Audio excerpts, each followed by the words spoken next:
So this is Hornby's R.415 operating or wagon set. This set is actually just over 40 years old. I picked this up from the model shop, that's Durham Trains of Stanley, fairly recently, and with it being boxed and in really reasonable condition, I couldn't resist but add it to our Action accessories sets. If you're new to the channel or you haven't already, don't forget to smash that subscribe button, click on the bell icon, select all, and you'll be notified every time we upload new content. So if we take a look at the packaging, you can see it's got this lovely set of photographs on the front of what you actually get in the set and what it could look like if it was on the layout. And Hornby at the time were very careful to point out that the contents as in set, so obviously the inset photo. Other than that, there's not an awful lot on the packaging. We can see on the side it's got the R.415 operating or wagon set. On the rear it's just blank, and it's the same pretty much all around the rest of the packaging. Now, just before we open the box up, if we have a look at the inside of the 1980 catalogue, you can see it there illustrated in the catalogue with numerous accessories and as to how you could actually operate this set. And you can also see there's another image of it down here as well. Now, if I have a quick look here at this part of the catalogue, it says the All Wagon Set R.415 is another of the Action accessories available from Hornby. So it is actually an Action accessories. Its location needs careful planning, but when in place it offers realistic ore unloading facilities on your layout. So like I said, I picked it up because it seemed to be in reasonably good condition and all of the contents were still inside. So let's get inside and have a look at what you actually get and what condition it's in.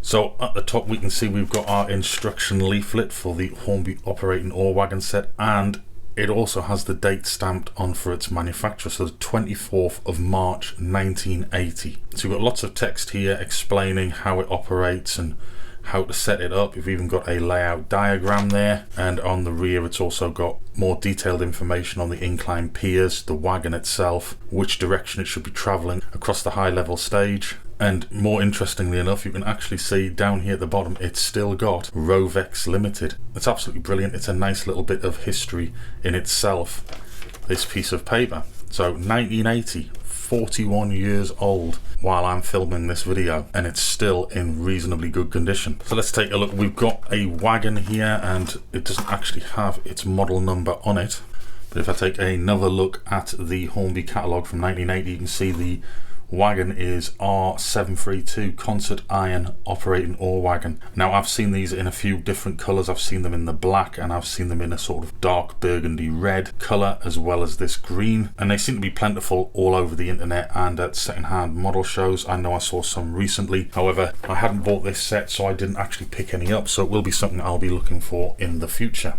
So the box is, well, it's a bit torn. Although other than the tear, it's actually really quite crisp and in good condition. So it's a shame about the tear, but hey, it's nice just to have these things complete. So there we go. It's looking a little bit dirty. It may have been used a little bit inside there, the wagon, but otherwise it's looking very, very clean. You can see there all of the print is still good. It's got the silver seal style wheels. If I bring it around to the other side, you can see the print is still in great condition on that side as well. Doesn't seem to have had an awful lot of play use by all accounts. It really is in very good condition. If we have a look underneath, you can see how the actual ore drop would work. We've got a lever here, piece of metal acting as a spring. We've got the arm there that will help raise it back into position, and if I move the lever, you can see how the ore would drop out. So that seems to be in really pretty good condition. It's very nice. It'd be nice if I could find some more wagons in equally good condition. Next up, we've got part of the actual ore dropping unit. This is the high level area. You can see at the side here we've got some hazard chevron printing on it with no locomotive past here. Exactly the same on the opposite side. Still very crisp for its age. We seem to have steel track actually running across the top here, although it's actually really very clean, and you can see it is. There's a little bit of dirt or corrosion on it, but otherwise it is actually reasonably clean. I can feel a little bit of pitting on the track itself, but that will be because of its steel track. I am curious to see, I don't really want to damage it or anything, but I would be curious to see how hard it would be to actually replace that track with some new nickel silver. But you can see the actual drop area. There's some rivet detail running across the panels, and you can see the actual mechanism here and here for raising the flap at the bottom of the wagon back up and securing it in place before continuing on its journey after it's dropped its load. The side detail is actually quite nice. It looks very similar to that of a girder bridge. We've got some rivet detail running down the side. I would love to have another one of these. I wouldn't want to do it to this one with it being in such reasonable condition, but it would be lovely to have one of these and weather it up, because it looks like it would be absolutely ideal for that process. So you can see where the two supports would locate along here and here to hold it up in the air, and there's one of the supports here, very substantial, and this area here is for the track. There is a second piece of track here. This is for the track underneath where it would locate, so you can get it in exactly the right position and it will hold it in place.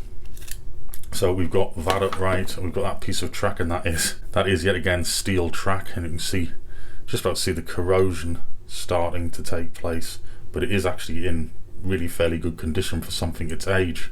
I think, looking at it, this would be Series 6 track because it's missing the sleepers at either end, and we've got our second upright here as well. If we take a look at these two packages here, right, so they are open, or rather that one has been opened.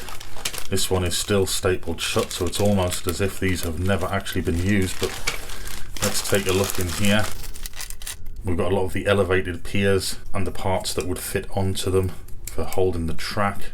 So how many have we got in this side? We've got 1, 2, 3, 4, 5, 6, 7. So we've got 7 incline piers there on that side, and we've got some instructions as well. It's giving you detailed information as to how to assemble the actual inclined piers, and also for various accessories that aren't included in this set, but the likes of the fencing that would go around the side and the walking boards and things like that, or as they call them, the elevated track sidewalls. Also has instructions on the R.415 girder bridge as well. So these were all things that they were hoping you might incorporate into your layout and purchase at the same time. So we'll put this to one side. Now, I hate to do this, but I am going to take the staples out, keep a hold of them though, and open up this packet. So in this packet we have got 3 of the highest elevated piers. That is the number 8s, I believe they are, yes, the number 8s. These are the highest of the level piers. So these will be to run at either side of the ore dropper. Let's have a look, and I have a feeling that yes, this is exactly the same set of instructions that were in the other packet. Yes, absolutely identical.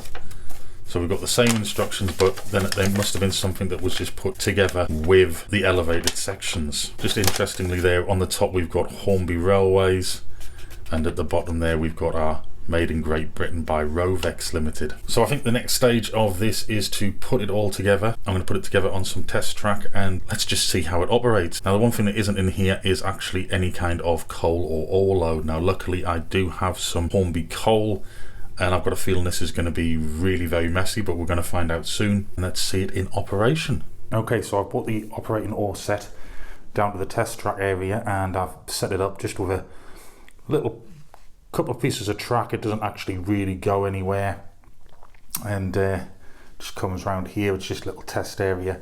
And what we've got over this side is we've got the LMS Ginty, and we've got the Concert Iron Company Limited ore wagon. And what I've done is inside I have just placed a little bit of Hornby coal inside, and the idea is going to be for it to travel along, and it's going to drop its load. But if it does that, it's going to drop it onto some track. So what I've fetched out is a little 040 Highland Railway pug, and weirdly enough, something I forgot we even owned is this. This is a bogie hopper wagon, triang one. So it's a bit rough on the rails, but when I realised it was there, I thought, oh, I better check and see if this will work on there as well. But it's also got a really nice area for collecting the load. So what we're going to do is I am going to bring this little pug around to underneath the chute. I think I might have just gone a little bit too far there, so I'll back it up a bit. There you are, that looks good. And we're going to leave that one there. And next up, it's going to be time to bring this hopper wagon around to the stage.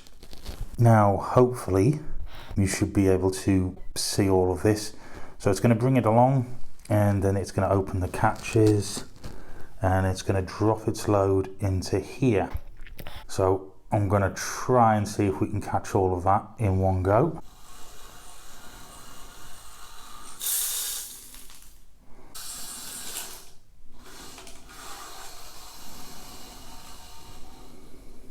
And there we go. It was a little bit rough going over the top, but let's have a quick look and see.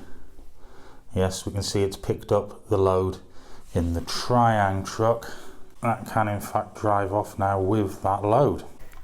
Now, out of curiosity, I am going to quickly swap those wagons around and see if they'll work in the opposite format, and see if this triang wagon will actually work on here, because I think that'll be quite interesting to see. So I'm going to bring the pug around with the concert wagon and see if we can position that underneath somewhere suitable. I'm hoping that should be about okay and shouldn't be too messy. Let's try a little bit further forward there. We'll try that. And now I've got to try and get this gently round with the triang wagon, so I'm going to have to probably push it quite hard to get it. And it didn't open.